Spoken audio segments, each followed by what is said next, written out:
June 6, 1944, 0048 hours, Cotentin Peninsula, Normandy. The night was low and damp, hedgerows glistening with dew and the faint smell of wet hay and salt blown in from the bays. German sentries of the 91. Luftlande-Division craned into the black, nerves scraped thin by days of alerts, when a single sound rose and multiplied until it became a ceiling, the droning of more than 800 twin-engine C-47 transports. Their navigation lights were dark, their engines steady at drop speed, about 95 to 110 miles per hour, skimming beneath the clouds at 600 to 700 feet. A flare hissed into bloom, then tracers reached up, green ropes climbing fast, and the sky answered with parachutes that seemed to unfold by the hundred at once. 010, the first sticks were already in the hedged fields and flooded meadows around Sainte-Mère-Église and the Merdere. The Germans had opened the locks months before, and the Douve Valley lay in sheets of water that swallowed men to their chests. Bundles thumped into ditches, canopies collapsed in orchards, and T5 shoots snagged on apple trees and church steeples. A machine gun team near Chef Dupont raked the air with an MG-42, its 1,000-round-per-minute snarl briefly drowning the engines, while 20mm Flakvierling mounts hammered at silhouettes that flitted past too fast for the gunners' sights. Across the division zone, field telephones went dead. American Pathfinder beacons and scattered demolition teams had severed lines, and dispatch riders reported paratroopers where maps said none could be. They were everywhere at once, one German non-commissioned officer later recalled, as if the earth had let them up from underneath. Before dawn, isolated companies tried to form blocking positions toward Cotentin, but messages contradicted themselves, and reports suggested even the divisional staff was cut off. Sainte-Mère-Église, first seized by elements of the 82nd Airborne, glowed with the flicker of burning rooftops as rifle fire moved from street to street. Somewhere in the dark, men of the 101st gathered around hedgerow corners and crossroads signs, counting who had made it and who had not. The Atlantic Wall still faced seaward, but behind it the night had been torn open by roughly 13,000 American paratroopers, and the certainty that the line could be held had already slipped. What unfolded over those hours was not improvisation alone. It was the product of years of doctrine, training, and logistics that would now decide whether scattered drops could become a coherent grip on the peninsula, and that is where the story turns next. Early 1940. Across Europe, German Fallschirmjäger, the world's first operational paratroopers, fell from the sky like controlled lightning. In a matter of hours, they seized the Belgian fortress of Eben-Emael, one of the most impregnable defenses in Western Europe, using only gliders, shaped charges, and audacity. Allied observers watched in disbelief as Hitler's airborne troops stormed airfields in Norway, Holland, and Crete, turning the vertical dimension of battle into a new kind of weapon. The message was unmistakable. Control of the air no longer meant only fighters and bombers. It meant soldiers who could fall directly into the enemy's rear. By the time the dust settled, military planners in London and Washington had begun asking a radical question. Could this be done on a larger Allied scale? By 1942, under the directive of U.S. Army Chief of Staff General George C. Marshall, that question turned into a doctrine. America's first airborne units began forming at Fort Benning, Georgia. The concept was simple yet revolutionary. Drop infantry deep behind enemy lines to seize bridges, cut supply routes, and paralyze reinforcements before the main assault arrived. At Camp Toccoa, Georgia, recruits faced grueling 6-mile climbs up Currahee Mountain, endless runs and punishing drills. They learned demolitions, navigation, and hand-to-hand combat. They jumped at night, often in storms, learning to orient themselves with nothing but a compass, a flashlight, and instinct. From these trials came men who would one day wear the Screaming Eagle of the 101st and the double A patch of the 82nd. Their commanders, Major General Matthew Ridgway and Brigadier General Maxwell D. Taylor, believed surprise, speed, and decentralized initiative would become the deadliest combination in modern war. As training expanded, the U.S. built thousands of C-47 Skytrains and Waco CG-4A gliders to carry the airborne vision from concept to reality. By late 1943, airborne divisions had proven their worth in Sicily and Salerno. where small groups achieved outsized effects despite scattered drops. The idea matured. Instead of merely supporting landings, airborne forces could precede them, turning the enemy's rear into the new front. Every lesson refined the art of dropping chaos with precision. When Ridgway told his men, "The mission begins when we hit the ground," it was no slogan. It was a creed forged from risk, innovation, and faith in the individual soldier. Those seeds, planted in training grounds across America, were about to bloom over Normandy as Operation Overlord took shape. By February 1944, the planners of Operation Overlord faced a problem that no army in history had yet solved: how to land an invasion force across a continent's most heavily defended coastline and survive the counter-blow. The answer, conceived in the dimly lit war rooms of England, was audacious: strike from the sky before the first ship touched the sand. This airborne component, codenamed Operation Neptune, would unfold in darkness ahead of the amphibious assault and would decide whether the beaches could be held at all. The mission was nothing less than to fracture the German defense from within, to sow chaos where discipline had been the Wehrmacht's strength. The plan called for 2 divisions, the 82nd and 101st Airborne, to jump into the Cotentin Peninsula hours before dawn. The 82nd, under Major General Matthew Ridgway, would seize the bridges over the Murderette River and secure the town of Sainte-Mère-Église, cutting German movement between Cherbourg and Cotentin. To its southeast, the 101st, led by Major General Maxwell D. Taylor, would capture 4 vital causeways leading inland from Utah Beach, ensuring that the seaborne troops would not be trapped against the dunes. Between them stretched a 25-mile front of hedgerows, flooded meadows, and enemy strongpoints. Over 13,000 paratroopers, supported by more than 2,000 C-47 transport aircraft and 500 gliders, were to descend in the largest airborne operation ever attempted at night. Every variable threatened failure. The invasion required precise weather, light enough winds for parachutes, but heavy enough cloud cover to mask radar detection. Meteorologists monitored every shift in the Atlantic's mood, searching for a window that might last mere hours. Navigation errors could scatter entire battalions. A single missed signal could divert aircraft into flak concentrations. Eisenhower understood that this phase carried the gravest risk. A botched drop might mean paratroopers lost across miles of swamp and field, with no hope of regrouping before dawn. Yet without them, the landings would be slaughtered from the rear. "The success of the invasion," he confided to his staff, "depends on the airmen who go in first." In the final days of planning, deception operations, codenamed Bodyguard and Fortitude South, fed false radio traffic and dummy landings to convince the Germans that the attack would fall near Calais. Coastal radar posts of the 15th Army scanned furiously as June approached, their screens filling with phantom echoes and decoys dropped by RAF pathfinders. On the night of June 5, 1944, the wind shifted, the clouds parted, and the order was given. In English airfields from Exeter to Grantham, engines of the Skytrains began to growl.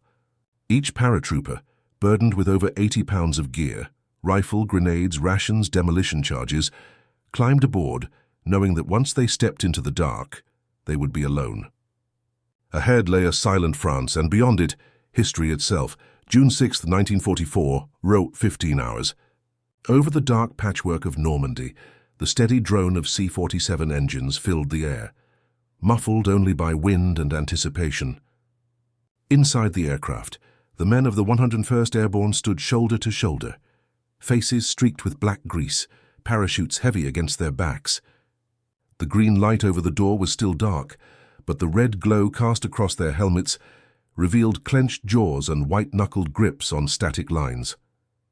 Below, the world was invisible, just blackness and mist. Then the first bursts of flak erupted from the hedgerows, glowing spheres of orange and white that tore through the night. Tracers arced upward, slicing the sky into threads of fire. Pilots shouted over the intercoms, fighting to hold formation at 700 feet, their wings buffeted by wind and explosions. The green light flicked on, and one by one the paratroopers leaped into the void. Beyond tactics, the psychological impact of the airborne divisions was profound. To both enemy and ally, they came to symbolize audacity itself, soldiers who descended from the night sky to turn the tide of battle.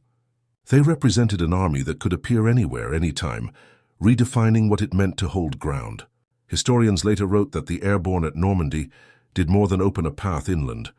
They shattered the very notion of a fixed front. The age of static defense had ended, replaced by an era where warfare would be measured not by territory held, but by the speed and reach of those who could fall from the clouds. And so the story turns full circle to that night when German soldiers first looked upward and saw their world descending upon them. Night once again settles over the fields of Normandy. The hedgerows lie still, the orchards thick with summer leaves, and the town square of Sainte-Mère-Église stands quiet beneath its steeple. Today only faint echoes remain, the rusted ribs of gliders in the meadows, a parachute preserved in the church rafters, and the scattered memorials that mark where men once fell from the sky. Yet in June 1944, this peaceful ground was the center of a storm unlike any the world had ever seen. For the German soldiers who stood watch that night, it was incomprehensible. One moment the sky was empty, the next it was alive with fire, silk, and shadow, thousands of enemies descending from the clouds.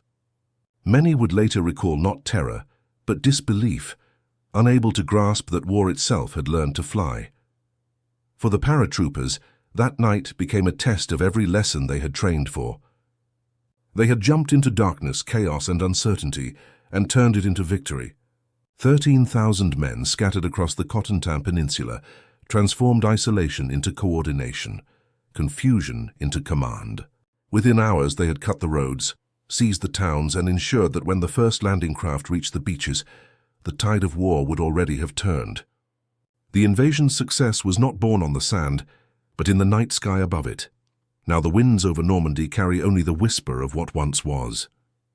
The same sky that rained destruction and freedom lies calm and endless once more. But its memory endures, a reminder that when courage falls from the heavens, no wall, no line, no empire can stand against it.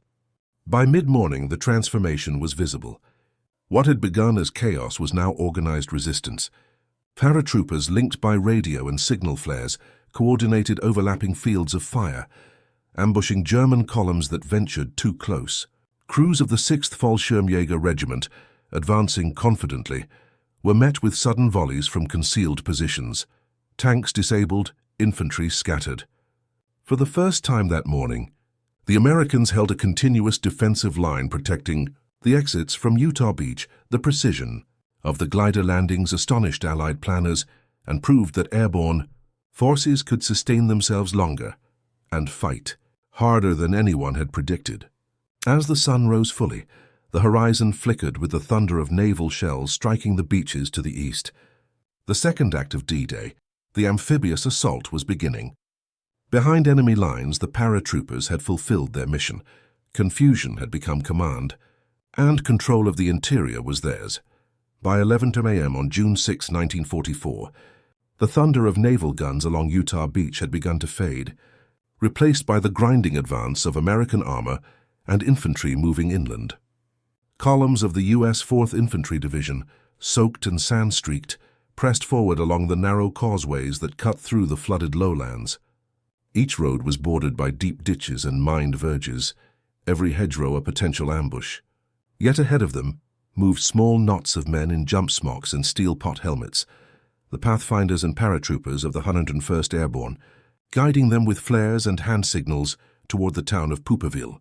It was here, just a mile inland, that sea and sky would finally converge. German resistance along the approaches was sharp but disorganized. Snipers harassed the columns from barns and tree lines, and isolated machine gun nests raked the roads with bursts of fire. But the defenders were already weakened, their counterattack plans crippled by the chaos sown overnight. American engineers worked shoulder to shoulder with airborne troopers, clearing mines, laying planks over shell-pocked bridges, and dragging wounded men to the roadside as artillery thundered in the distance. By late morning, the first units of the 8th Infantry Regiment reached the outskirts of Pouperville. A brief exchange of gunfire erupted, and then ceased as figures in paratrooper gear waved a recognition panel through the haze. The long-anticipated link-up was complete. For the Germans, the moment marked the end of containment. Reports sent to Army Group B described the situation as untenable.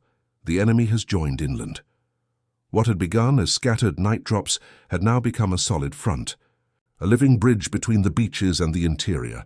For the Allies, it was proof that the airborne gamble had succeeded. The paratroopers' disruption had bought time, space, and survival for the invasion. Casualties at Utah Beach would end the day as the lightest of any landing zone. Less than 200 men lost, a fraction of the planners' grim expectations. In England, as Eisenhower's staff crowded around a teletype, the first coded confirmation arrived from the front. Objective secured. The invasion of Europe was no longer a question of if, it was now a matter of momentum. The days after D-Day were not marked by triumph, but by endurance. For the men of the 101st Airborne, the elation of the link-up at Pouperville quickly dissolved into the mud and misery of hedgerow warfare. South of Sainte-Mère-Église, near the crossroads town of Cotentin, the Germans regrouped for a counterattack. The 17th SS Panzer Grenadier Division, Götz von Berlichingen, fresh from France's interior, began pressing north with armor, mortars, and fanatic resolve. Their objective was clear: retake Cotentin and split the tenuous junction between the Utah and Omaha beachheads before the Americans could bring armor inland. For the 101st, holding the town meant holding the invasion together. The terrain itself was the enemy. Normandy's bocage, dense hedgerows of earth and ancient roots, turned every field into a fortress. Visibility was measured in yards. Sound carried deceptively through the thickets, and ambushes lurked at every turn. Rain turned the lanes into sludge, and the air reeked of cordite and decay. On June 10th, the paratroopers attacked toward Cotentin, advancing yard by yard against dug-in German infantry supported by 88mm guns. Every hedgerow had to be stormed as if it were a fortress wall. Men fought at point-blank range, trading grenades over mounds of earth, crawling under wire, and calling artillery almost on top of their own positions. On June 11th, Colonel Robert G. Cole of the 502nd Parachute Infantry Regiment led what became one of the most iconic assaults of the Normandy campaign. With his men pinned down in an open field outside Cotentin, Cole drew his pistol and ordered a bayonet charge, the first of its kind by American forces in Europe. The paratroopers surged forward through machine gun fire, screaming and firing as they ran. They broke the German line but suffered nearly half their number in casualties. That night, Cole's survivors dug in within the outskirts of Cotentin. The next day, supported by armor from the 2nd Armored Division, they secured the town and linked the beachheads of Omaha and Utah, a vital union that transformed two isolated footholds into a single front. For the Germans, the loss of Cotentin was devastating. Reports of entire companies wiped out or surrounded spread through the ranks and morale faltered. Captured prisoners spoke of Amerikanische Fallschirmjäger, who appeared suddenly and fought with inhuman persistence. Yet victory came at a cruel price: thousands of airborne casualties in less than a week of fighting. Still, the lesson was undeniable. Paratroopers could not only seize ground behind enemy lines, they could hold it. As the smoke cleared over the bocage, the Allies began to look beyond Cotentin, toward Cherbourg and the deeper conquest of Normandy. By mid-June 1944, the German command structure in Normandy had begun to disintegrate under the weight of confusion and exhaustion. What had started as a single night of chaos on D-Day had evolved into a systemic collapse of coordination and morale. Reports from the shattered 91st Infantry Division painted a portrait of psychological defeat. One captured field log recorded, "Enemy appears everywhere. Our troops fire upon shadows. Patrols refuse to move after dusk. Supply convoys detoured aimlessly, terrified of ambushes from an enemy that seemed to materialize and vanish at will." The constant skirmishes and nighttime raids by American paratrooper patrols blurred any remaining sense of a front line. Officers complained bitterly that they no longer controlled the battlefield. An unseen enemy dominates the night.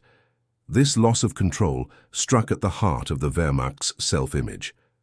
For years, German troops had fought under the myth of invincibility, the belief that discipline and machinery could overcome any foe. But in Normandy's dark hedgerows and fog-shrouded lanes, that myth eroded. The airborne troops of the 82nd and 101st had weaponized disorder itself, turning confusion into strategy. With communications in ruins and commanders dead or cut off, German units became isolated pockets, fighting disconnected battles with dwindling ammunition. The psychological strain proved more corrosive than the physical losses. Some battalions disintegrated without direct contact. Others surrendered at first sight of encirclement. Propaganda units tried to patch the fractures. Goebbels' broadcasts insisted that the landings were a feint, that a true invasion would come at Calais. But even those closest to the front could no longer believe it. The fall of Cotentin and the steady advance inland made clear that the Western Wall had been breached, not from without, but from within. The paratroopers had shown that courage, adaptability, and shock could dismantle an army built on rigidity. As June wore on, what the Germans feared most was no longer the invasion. They feared the realization that their doctrine, their structure, and their confidence had already collapsed. The era of unstoppable blitzkrieg had ended. The Normandy airborne landings marked a turning point in the evolution of modern warfare. Never before had so many men, over 13,000 American paratroopers, been deployed in a single coordinated drop behind enemy lines. What began as a daring experiment became a demonstration that courage, technology, and precision could fuse into a new form of strategic power. The airborne assault of June 6, 1944, validated a radical doctrine, that vertical envelopment, striking from above, could achieve what brute force could not. In a single night, lightly armed infantry had seized bridges, blocked reinforcements, and shattered the enemy's ability to think coherently. It was a gamble of unprecedented scale, and it worked. From the lessons of Neptune, Allied commanders built the framework for future airborne warfare. Operations Market-Garden in Holland and Varsity across the Rhine drew directly from Normandy's successes and mistakes, the need for precise navigation, better communication between air and ground, and rapid glider reinforcement. The chaos of scattered landings had proven that training and initiative mattered more than perfect planning. Airborne soldiers, taught to fight cut off and surrounded, turned disorder into momentum. Though costly, their methods reshaped military doctrine around mobility and surprise. What had once been the Germans' innovation under their early Fallschirmjäger forces was now mastered and surpassed by the Allies. They dropped through clouds thick as smoke. The sudden silence after the jump was broken only by the rush of air and the distant hammering of guns. Parachutes bloomed erratically as men tumbled, twisted, and drifted far off course. The wind pushed them toward flooded lowlands, where the Germans had opened the locks of the Douve River. Some hit the water and vanished under the weight of their gear before they could cut free. Others landed in orchards, ditches, or directly in German positions. Near the town of Sainte-Mère-Église, Private John Steele's chute snagged on the church steeple, leaving him suspended as the town below erupted in flames from burning supply drops. He hung there motionless, feigning death as tracer rounds streaked past and villagers screamed in confusion, a haunting emblem of the night's chaos. Across the Cotentin Peninsula, what should have been precise drops turned into a scatter of isolated platoons. Yet amid the disorder, training took hold. Men who had never seen each other before formed impromptu squads, guided by the faint clicks of cricket signal devices and the instinct to move toward gunfire. Colonel Robert Sink and Lieutenant Colonel Robert Cole gathered fragments of their regiments, striking at crossroads, bridges, and farmhouses. The German defenders, roused from sleep and overwhelmed by false reports, could not make sense of what they faced. Units fired on their own, convinced the enemy was everywhere. Radios crackled with broken orders, and panic spread faster than any advance. By 040, the night's chaos began to harden into purpose. Paratroopers had captured several key junctions, silenced German batteries, and blocked roads leading toward Utah Beach. What had started as a fractured descent was becoming a pattern of disruption so complete that even the Germans would later describe it as ghost warfare. Dawn crept over the flooded fields, revealing scattered Americans crouched behind hedgerows, outnumbered, cut off, but holding ground that would shape the success of the coming invasion. 30 a.m. June 6, 1944. In the pale light of approaching dawn, the church spire of Sainte-Mère-Église stood over a town already scarred by fire and confusion.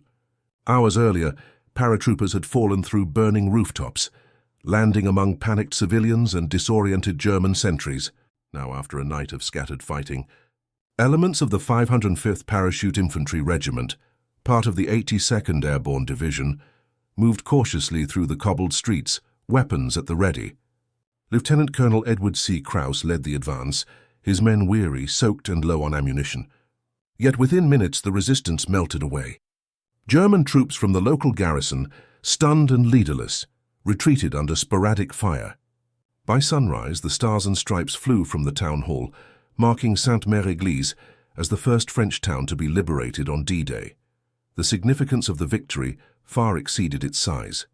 Sainte-Mère-Église sat astride the main highway, linking Cherbourg to Cotentin, Germany's lifeline across the Cotentin Peninsula. Controlling it meant cutting off reinforcements and supplies that could have crushed the landings at Utah Beach. Krauss immediately ordered his men to establish defensive positions, machine guns covering the crossroads, mortar teams sighted on likely approach routes, and small patrols dispatched to locate isolated paratroopers. By 06 hours, ragged groups from the 507th and 508th Regiments were drifting into town, guided by bursts of tracer fire and shouted passwords. They had been scattered over 10 miles of countryside, but were now rallying under the church steeple that had only hours before held a dangling John Steel. The Germans responded with fury. The 1058th Grenadier Regiment, part of the 91st Luftlande-Division, counterattacked from the north and east, supported by light artillery. The fighting surged through orchards and along hedgerows, the Americans clinging to every wall and ditch. Paratroopers, armed with only what they carried, used captured MG-34s and Panzerfausts to repel assaults. Each wave of German infantry broke against the town's improvised defenses. For the defenders, there was no sense of triumph, only survival and exhaustion. For the Germans, confusion reigned. Reports of parachutists came in from dozens of villages, none forming a clear pattern. Some commanders believed the drop was a diversion. Others feared the start of an invasion behind their lines. Field Marshal Erwin Rommel, responsible for defending the Atlantic Wall, was away in Germany visiting his wife for her birthday, and would not learn of the airborne landings until nearly midday. By then, the 82nd had dug in. Radio operators were establishing links with naval ships offshore, and Sainte-Mère-Église had become an anchor for the Allied advance inland. Its capture ensured that Utah Beach, only a few miles away, would not be isolated when the seaborne troops landed. As German commanders struggled to understand what had happened, one grim realization began to spread through their ranks. The invasion was not coming. It had already begun, and it had begun from the sky. Dawn broke over Normandy in a haze of smoke and disbelief. The fields of the Cotentin Peninsula, dotted with parachutes tangled in hedges and trees, looked to German commanders like the remnants of a shattered sky. At first light, frantic reports flooded headquarters. Paratroopers near Sainte-Mère-Église, gliders down by Chef Dupont, gunfire from Cotentin to the Merderet. The scope defied comprehension. General Wilhelm Falley, commander of the 91st Infantry Division, had rushed from his headquarters at Château de Berneville to rally his scattered units, believing he could restore order. Instead, as his staff car rounded a bend near Picoville, it drove straight into an ambush laid by paratroopers of the 82nd Airborne. Falley was shot and killed, one of the first German generals to die on D-Day, and with him died any hope of coherent leadership in the division's sector. Across the peninsula, German forces scrambled to make sense of the chaos. Radio intercepts claimed paratroopers had landed as far west as Saint-Sauveur-le-Vicomte, nearly 20 miles from the actual drop zones, leading officers to believe multiple divisions had descended.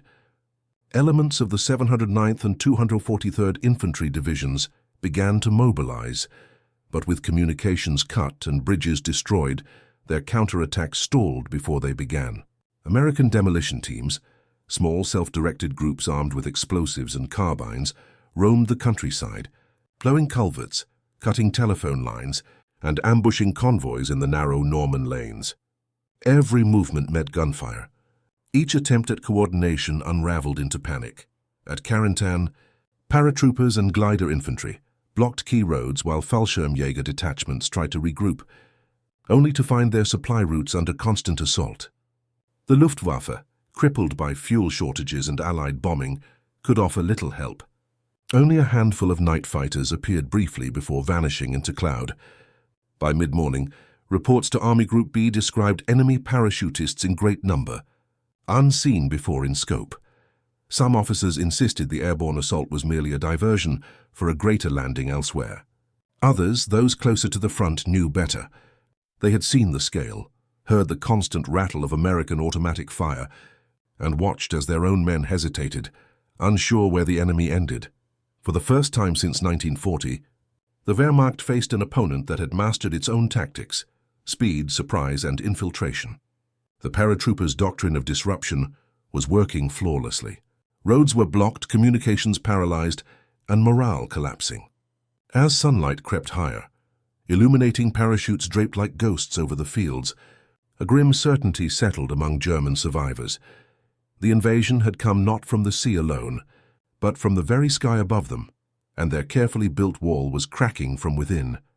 As the first light of June 6th crept over the Norman countryside, the drone of engines returned, not the deep growl of C-47s carrying men, but the steadier hum of aircraft towing gliders.